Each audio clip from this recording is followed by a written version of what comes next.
Good morning, everyone. Thank you for inviting me today. I am actually coming to you from Bloomington, Minnesota, so I am probably a neighbor to many of you. It's so great to be here. I'm the manager of accommodations for the GED testing service and Pearson View, and I'm here today to talk about accommodations. As Gail said, if you have questions, please put those in the chat. My colleague, Melissa Hultstrand, who is your state relationship manager, will be monitoring the chat and answering them as she can. She'll save others for me for the end of the presentation. And if we run out of time, Gail has told me we can collect the questions that came in through chat that we didn't get an opportunity to answer, and I'll provide written answers to those and we'll send them out to all the participants. So I'll just tell you right now, we may not get to all of them in this 45-minute time frame, but your questions are very important to me, and I promise to get back to you.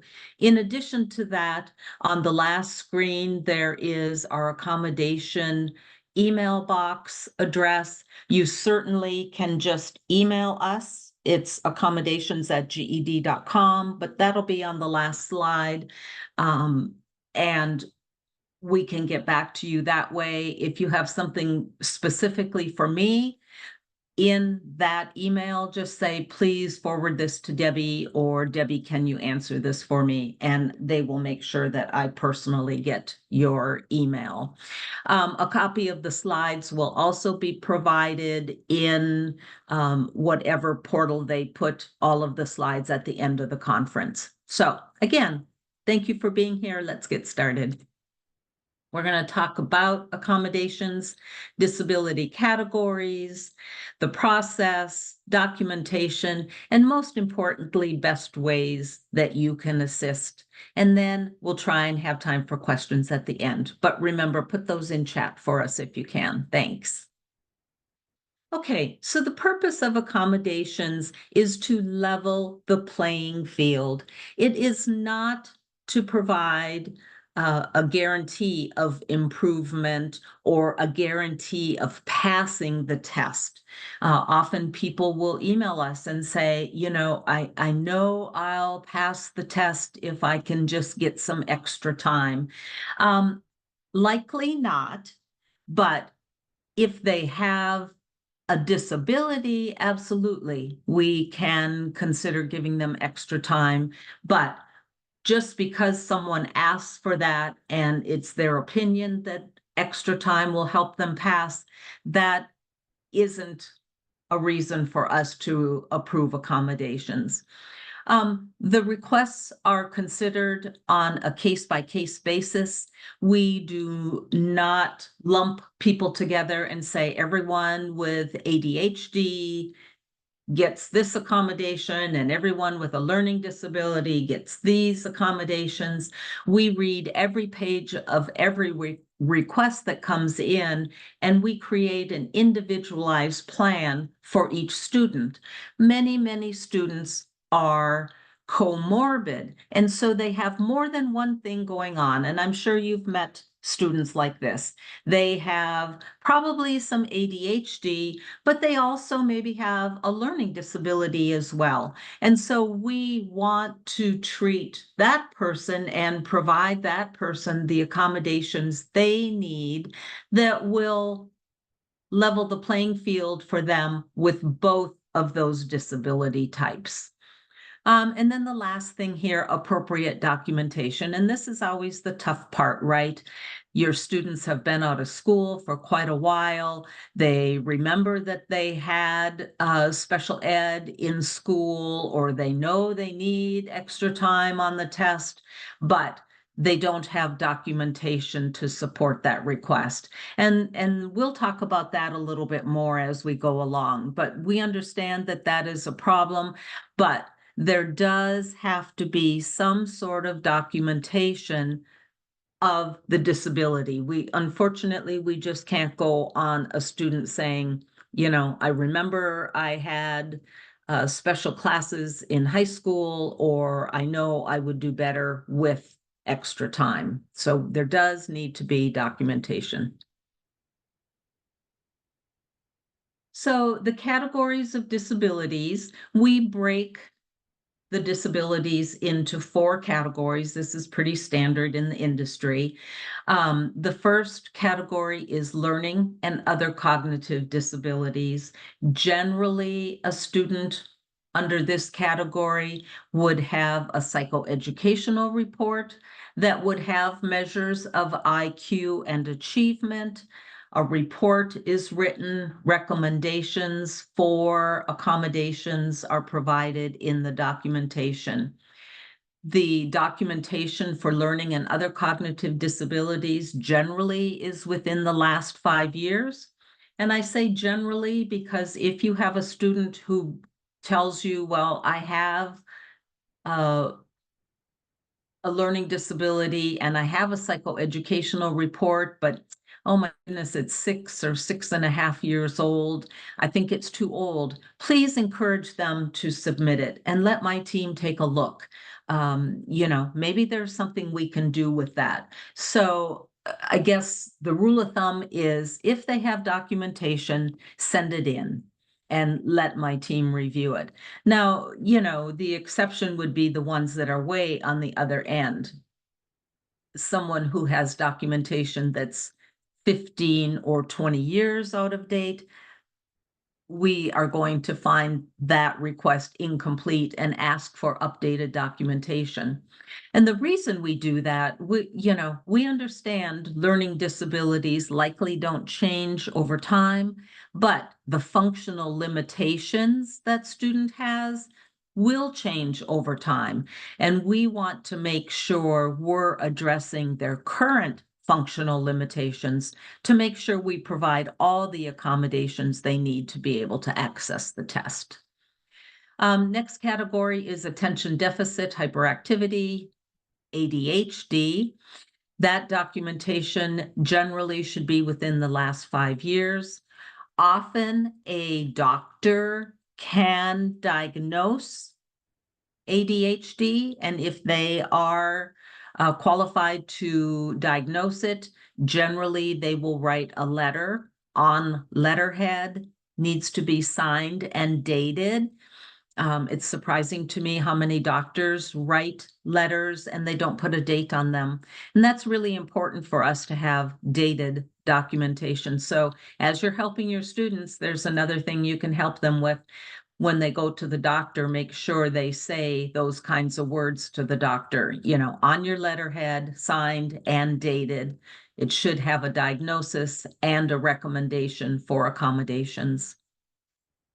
Next category is psychological and psychiatric disorders. Generally, this would be a letter or a report from a psychologist.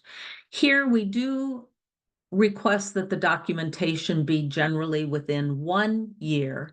And the reason for the 1 year is that these conditions can change quickly over time. And so we want to see current documentation from a doctor. Generally, these students are being treated by a doctor. They're on some sort of regimen of prescription medications that require them to be seen by the doctor from time to time to make sure that their prescriptions are correct. So usually getting an updated letter isn't an issue for them. Again, signed and dated within the last year. And then the last category is physical disorders and chronic health conditions. And again, the documentation should be within the last year. It would generally come from a medical doctor. The exception to this would be someone who's blind. We understand somebody that is blind, and that documentation, no matter what the age is, we certainly can accept that. Now, there's a difference between blind and a vision impairment. If someone has a condition where their vision is becoming progressively worse, then we would want a current letter from the doctor. Usually that will provide us with their visual acuity and recommendations for accommodations. So a vision impairment, just to be clear, is different than somebody who is totally blind. We understand if someone is blind, they rarely go to the doctor because it just is what it is. But a vision impairment, we will want to know if maybe our enlarged font is enough for them or if they need some other accommodations. So that's why there's a difference there. Um, Last year at, I believe at your conference, I announced this. It's an exciting update for us. Effective August 1st last year, accommodation approvals are now valid for 2 years. And that's a huge help for your students if they are, they've applied for accommodations, which let me just say right here, we encourage students to do that early in the process. As soon as you determine that one of your students will likely be eligible for accommodations or need accommodations on the test, please have them apply for those accommodations, especially now. The approvals, if we're able to approve, are valid for 2 whole years. At the end of the 2 years, if they haven't quite finished yet, they have 1 or 2 modules left, they can apply for an extension. The extension almost always is approved with the existing documentation. However, in the situation of physical chronic health or psychological, those we would want an updated letter with that extension request. But the extensions as well are valid for another 2 years. So, it's always a plus for your students to request accommodations as soon as they are in your program and thinking about GED testing. That way, when they're ready to test, nobody has to say, whoa, whoa, whoa, wait a minute, you need to apply for accommodations. Our accommodation requests do take up to 30 days to process. And if you have a student who's anxious and wants to get started, you want to make sure that everything is in place for them. So this is one place that you can really help that situation, is by having them apply for their accommodations early, knowing that they're valid for 2 years. Just a couple of things on this slide that are not considered a disability. ESL, so a candidate who is a non-native English speaker, under the ADA, and it is just, accessibility law, those being a non-native English speaker is not considered a disability. It's considered a life circumstance. And so those candidates are not eligible for an accommodation because English isn't their first language. However, we highly recommend that you work with those students and see if there's some other way we can get documentation for extra time if that's what they're looking for. But, you know, sometimes those individuals might have generalized anxiety. They might have some kind of a physical condition going on. They might have post-traumatic stress, any number of other things. But sometimes, they say, well, English isn't my first language, so can I have extra time?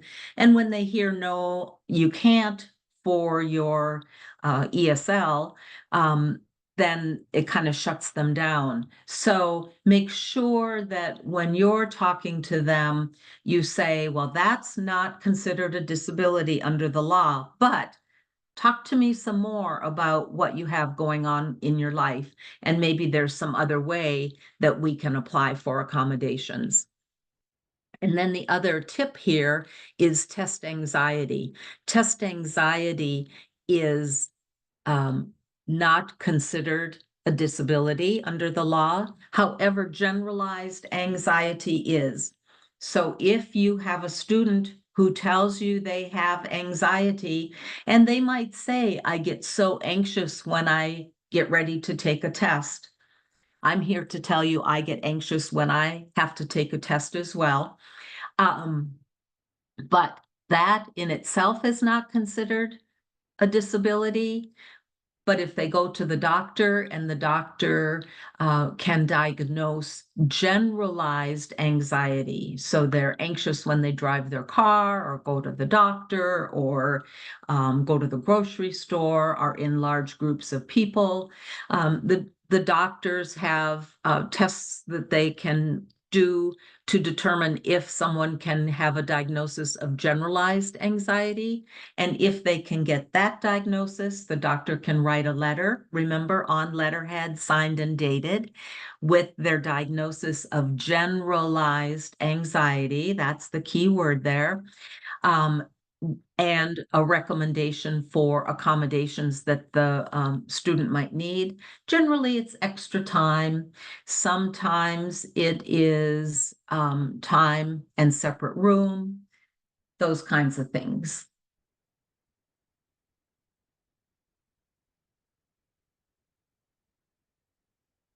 Okay, so requesting accommodations.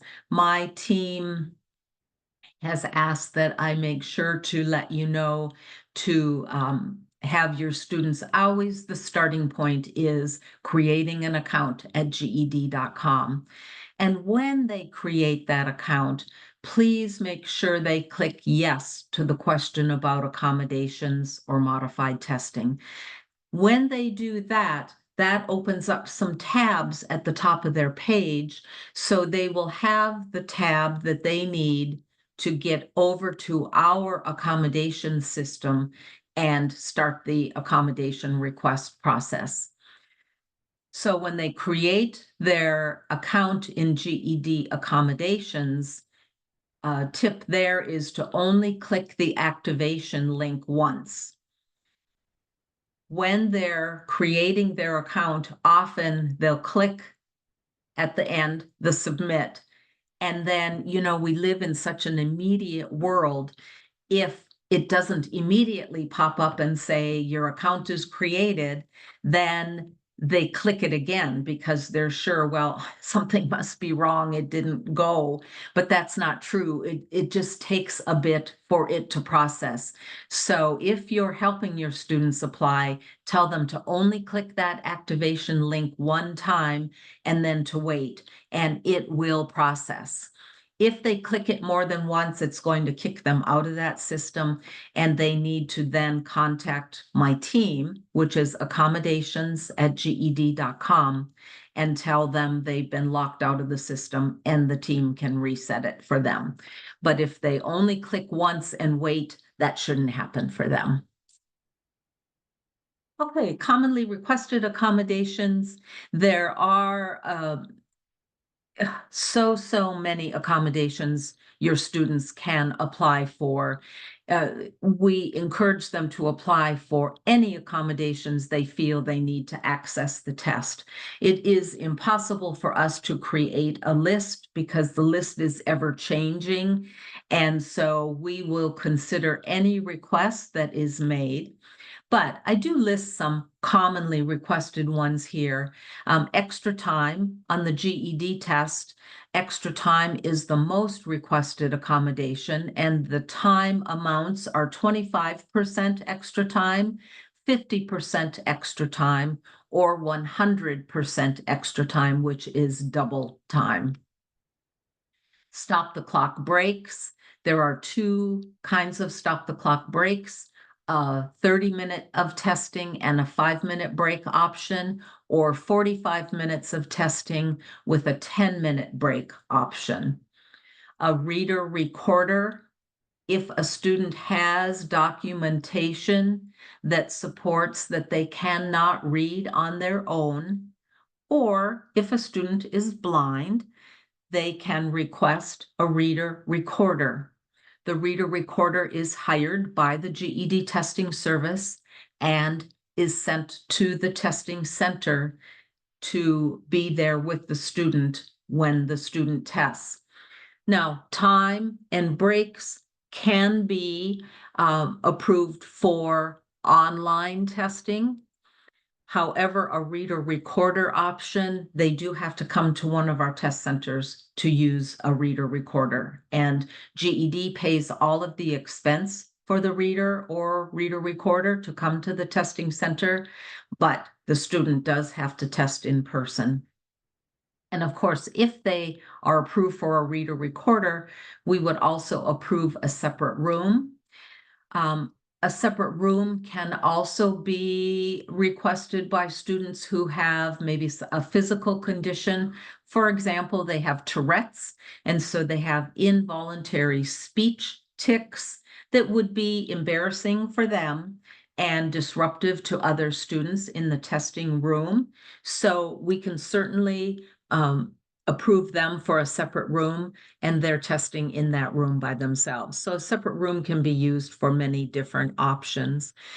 If a student is approved for a reader recorder, generally we recommend 45 minutes of testing with a 10-minute break so that the student can rest from that active listening and that the reader also has a bit of a break in between. They talk for 45 minutes and then they get a bit of a break.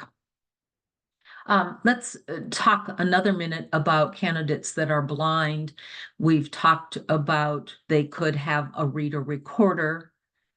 They also could take the test with JAWS, and JAWS stands for Job Access with Speech. It is a speech reading technology. It does require an accommodation approval. And it also requires that the student be proficient using JAWS software. So, if they say, oh, yes, I'm a JAWS user, then they certainly could apply for an accommodation to take the test with JAWS. Also, we have the option of a candidate taking the test in a Braille format. And so that is an option available to them as well. So several options there. And if your student isn't sure, please reach out again to accommodations@ged.com, and my team will help sort through what might be a good option for them. Documentation guidelines are at this website. And again, remember, you'll get these slides, so you'll have this. There are documentation guidelines for each of the 4 categories that I mentioned earlier.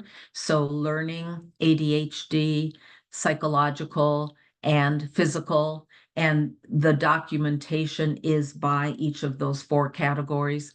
It's really helpful for your students to take those documentation guidelines with them if they need to go to the doctor and get a report. They can print out the documentation guidelines and take it with them to their doctor appointment. Accommodation volume in Minnesota. Look at this. I am so excited for you guys. You are doing a great job. So, in 2022, we were coming off of, I think we were coming off of COVID at that time, right? I it kind of all melds together, and I don't know for sure. We were in COVID probably at the end. Anyway, 45 total requests in 2022. And look at this, in 2023, 188 requests for accommodations. Bravo, you guys have done a great job. 165 of those were found approved or partially approved.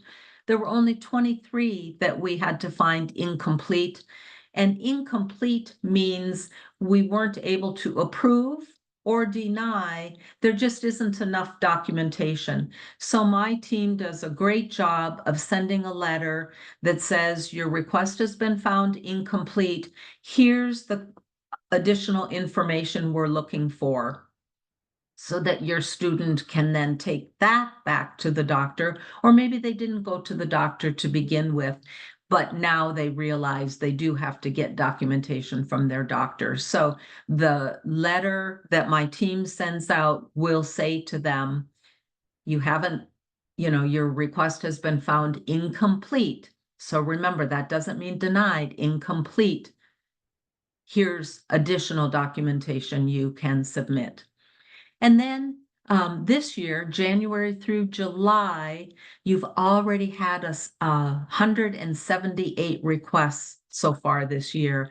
I'm quite certain you're going to get probably up to 250 before the year is over. And that is just, a significant increase. It really helps your students to be able to access the exam. So thank you to all of you for the work you're doing and the interest you're showing in your students and encouraging them to apply for accommodations.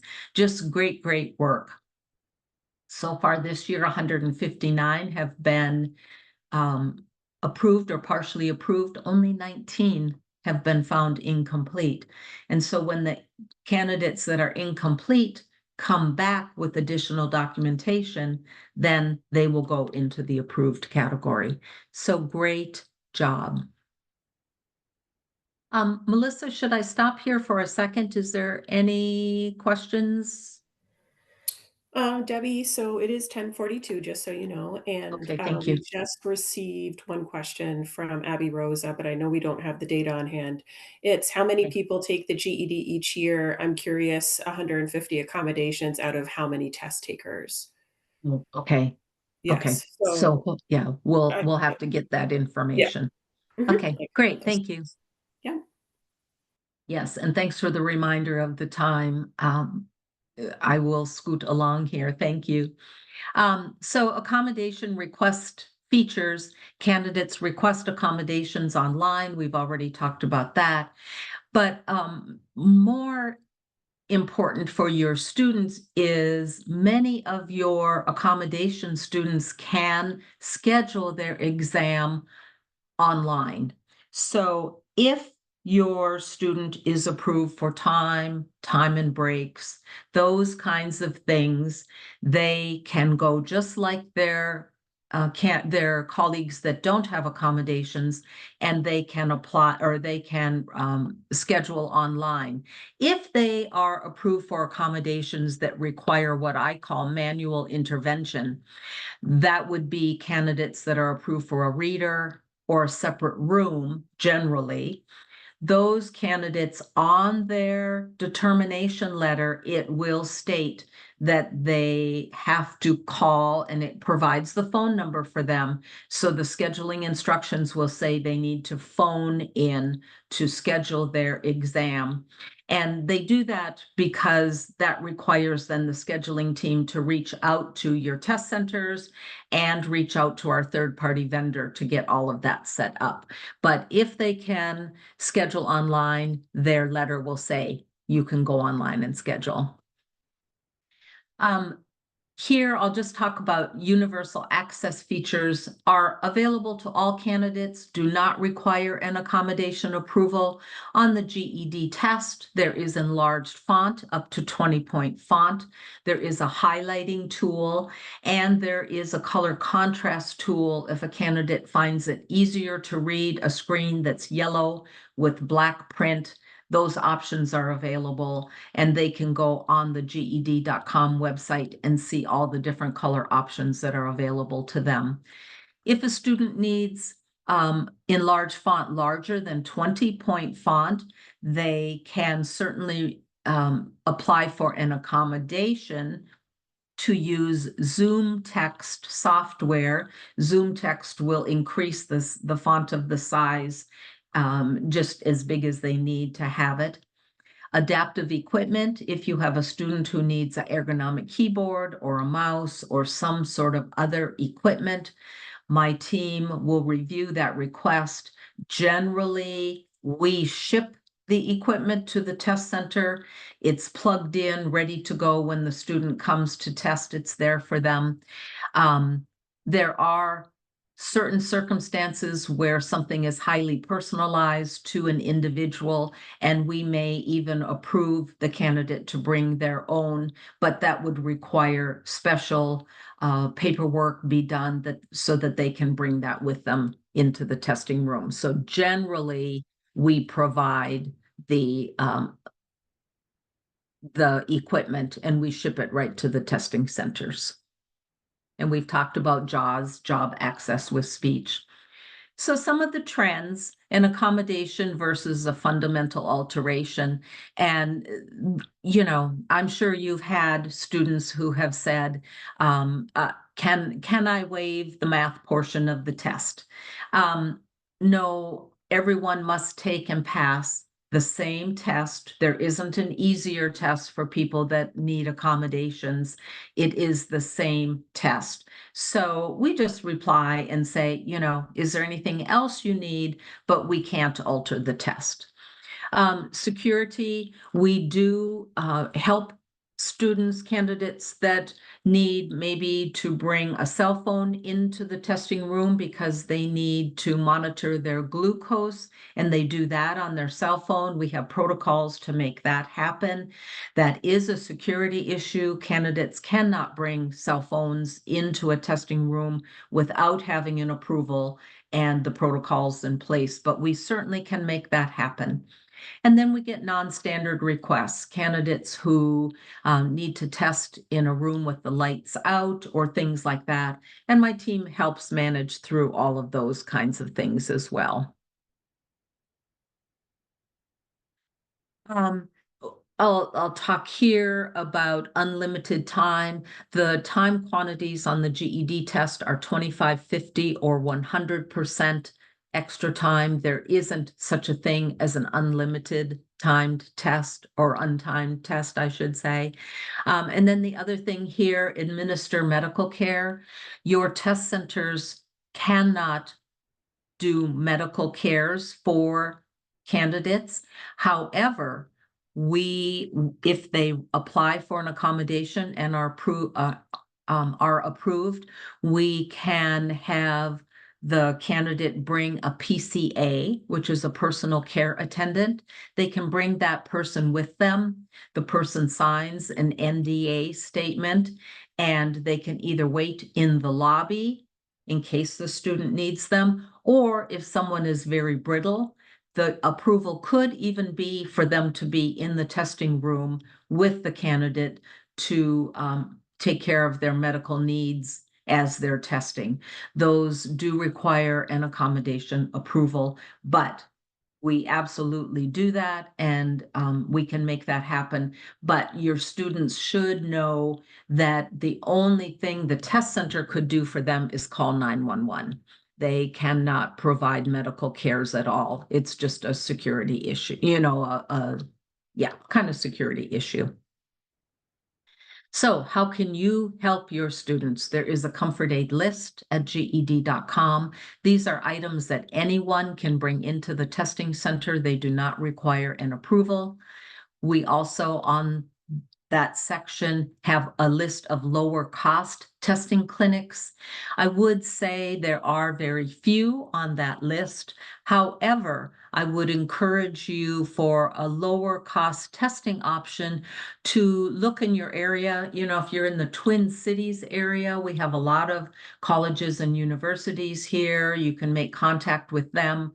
If they have a psychology department, sometimes you can connect with those departments, and they have students who need practice doing assessments.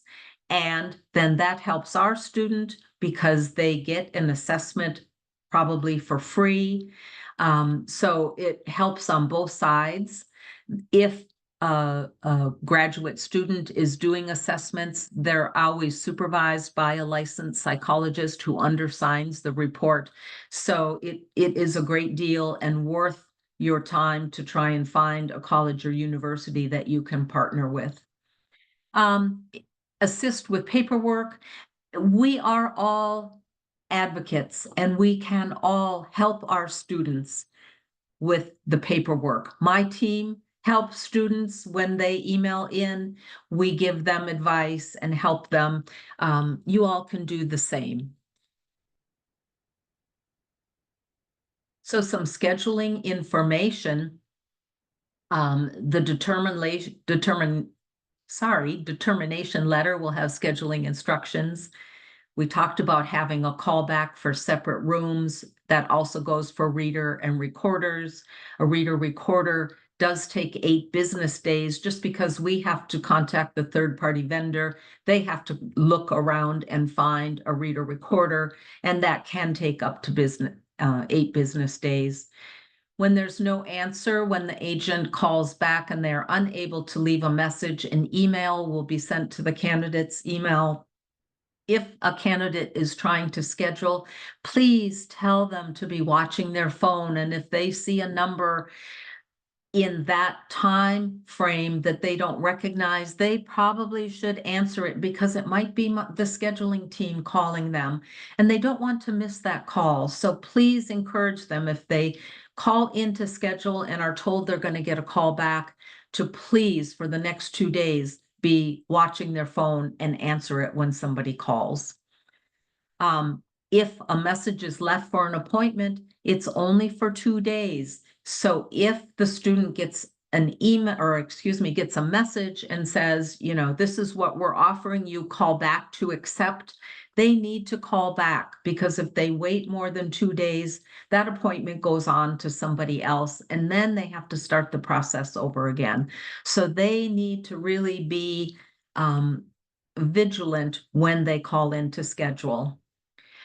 And then they do ask the candidates and advocates not contact test centers directly. Test centers do not schedule. The scheduling has to be done through the scheduling team. So by calling the test center, it doesn't help the situation. So please, please, please have your students contact the scheduling instructions that are on their determination letter. Hi, Debbie. It is Yes. 10:53. Yes, thank you. Perfect. The next slide, when you get the slides, you'll be able to look at this there on the accommodation page. This is where they have the things we talked about previously, but you'll get this on the slides. And here we are. Here's my contact information. So, feel free, email accommodations@ged.com. And feel free to say, there's only one Debbie, so feel free to just say, could Debbie answer this? Or if it's a general question, just send it to that email address and someone on the team will reply to you. Okay, Melissa. So right now, Debbie, there are no other questions in the chat. I'm not sure if anybody wants to unmute themselves and ask, or just put the questions in the chat for Debbie now that she has a few minutes to answer some.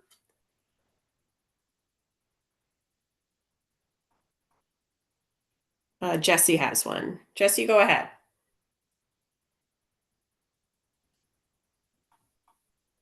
Oh, Jesse says, I work in corrections and do all the scheduling for our students.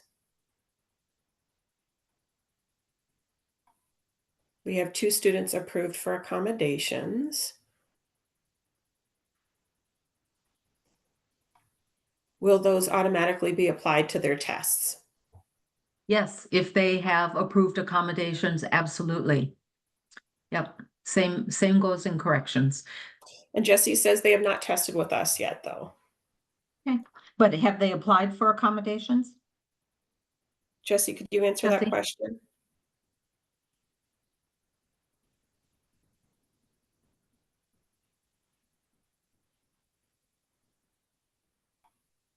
Yes, and they're all approved. Okay, great. Yep, And then, absolutely. awesome. Leanne asks, can accommodations like extra time apply to GED Ready practice tests as well? Oh, great question. On the GED Ready, a candidate can have extra time. It does not tie to their accommodation approval. So candidates can just request extra time on the Ready, 25, 50, or 100% extra time. It is our recommendation that they have applied for accommodations and are approved ahead of time, just so that are they going to get 25% time or 100% time? Because the practice test is such a great predictor, but if you have it with the incorrect amount of time, it's not going to be as valid. But absolutely, extra time. And then if they need other accommodations on the ready, the program can simulate those, but those, GED doesn't do anything with other accommodations on the ready. Okay. And Lang Yang says, I have a question. I will sign via interpreter.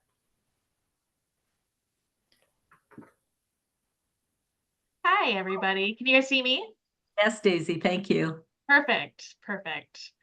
I am wondering, in terms of GED accommodations, is there ability to provide an ASL interpreter that's not so much interpreting the exam, but just the pre-content information, the test requirements, and so forth, but the interpreter would not be interpreting the exam, more like sitting in the lobby, and when the test has been completed, the interpreters step in to interpret the end, not so much the testing itself, the exam, but like the pre and post. Yeah. So a couple of things.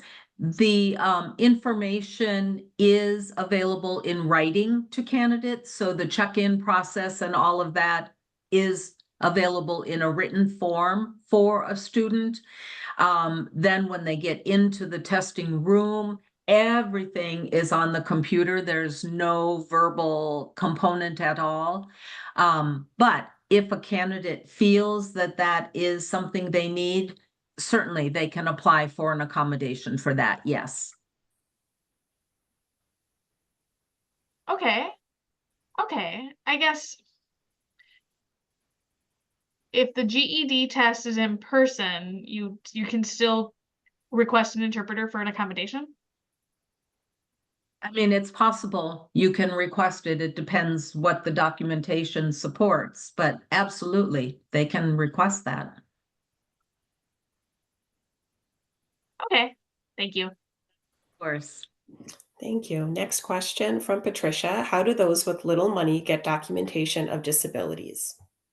Yeah, so Patricia, good question. I talk sometimes about the course of least resistance. So if you have a student, for example, who wants extra time on the test and they have a learning disability, getting a psychoeducational report could be very expensive for them. But if you talk with the student, it is possible that perhaps they have another condition that documentation might be something that a regular doctor could diagnose and would be much cheaper than doing an actual psychoeducational report. So, course of least resistance is one thing. Making connections with an organization that could provide low cost testing is another. And if you have other questions about that, Patricia, feel free to email our box and just say, hey, Debbie, can we talk more about this? Okay, because we're almost out of time. Hey, this is Brandy with the MDE team, and I know that someone above had asked about that 150 of accommodations, but how many actual tests? So just for inquisitive factors, I pulled up last year's 7/1 to 6/30, and out of 4,000 plus test takers, so that includes people taking multiple tests, 195 of them had accommodations. So that's just to kind of give you a roundabout of what those look like. So I just wanted to throw that number out there. Thank you for sharing that. Thanks, Brandy, for being here. Okay, it is 11 o'clock. I want to thank you all for being here today.